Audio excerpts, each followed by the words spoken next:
और बीजेपी ने इस बार कश्मीर घाटी को लेकर अपनी रणनीति में बड़ा बदलाव किया है और मुसलमानों पर भरोसा जताया है।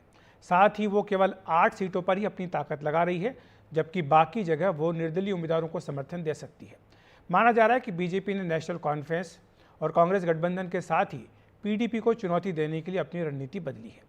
क्या ये बदली हुई रणनीति बीजेपी को जीत दिलाने में मददगार साबित होगी?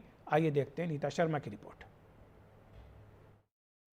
जम्मू कश्मीर के पहले चरण में 24 सीट्स पर जो है वो मतदान होना है। अब साफ हो चला है कि भारतीय जनता पार्टी जो है वो इन सीट्स पर चुनाव लड़ेगी। जो इन्फॉर्मेशन भारतीय जनता पार्टी के सूत्रों से मिल रही है उसके मुताबिक कोकरनाग जो एसटी असेंबली सीट है वहाँ पे चौधरी रोशन, अनंतनाग में एडवोकेट वजाहत, अनंतनाग ईस्ट में वीर सराफ और अनंतनाग वेस्ट में रफ़ी वानी जो हैं उन्होंने अपने नॉमिनेशन फाइल कर दिए हैं।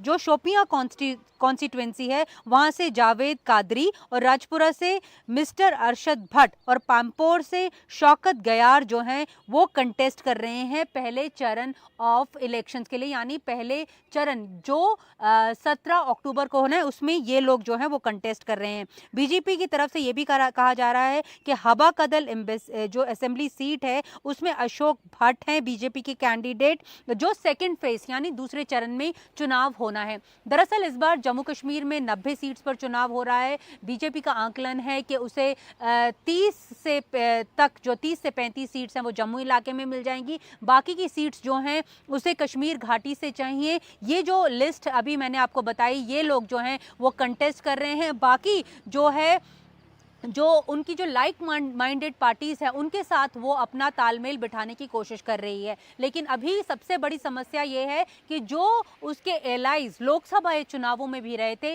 वो भी अब उसका दामन छोड़ते हुए नजर आ रहे हैं, जिनमें अपनी पार्टी एक पहली पार्टी है और दूसरी पीपल्स कॉन्फ्रेंस। अपनी पार्टी में लोग जो हैं वो छोड़ कर वो पार्टी जा रहे हैं। अभी ताज़ा मिसाल जो है श्रीनगर के जो मेयर हैं जुनेद मट्टू, उन्होंने भी अपनी पार्टी छोड़ दी है। साथ में जो पीपल्स कॉन्फ्रेंस है वो भी कह रही है कि हमारा बीजेपी के साथ लेना देना नहीं है। तो ऐसे में बीजेपी के लिए कौन लाइक माइंडेड पार्टीज होंगी? क्या इंडिपेंडेंट्स का वो सपोर्ट लेगी? दूसरी तरफ सवाल ये भी पूछा जा रहा है कि ये जो इंडिपेंडेंट्स हैं, जो जमाते इस्लामी की तरफ से इंडिपेंडेंट्स जो हैं वो लड़ाई लड़ रहे हैं, वो क्या लाइक माइंडेड पार्टी रहेंगे बीजेपी के लिए?